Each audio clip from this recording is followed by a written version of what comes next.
katapusang mensahe. Unsa ang katapusang mensahe? Versikulo 7 sa gipadayag kapitulo 14 versikulo 7. Yon siya diri, kahadluki ang Dios ug dayga siya kay miabot na ang panahon nga hukman niya ang katawhan. Simbaha siya nga maoy nagbuhat sa langit ug sa yuta, sa dagat ug sa mga tuburan sa langit. O usa ka butang nga ingon ni ang kasulatan katapusan nga mensahe.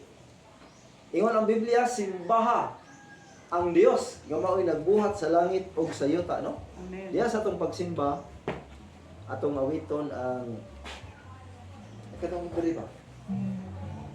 O Diyos. Dala? Wala O Dios niya. Mo na. Kaya mo, wala na sa kwan.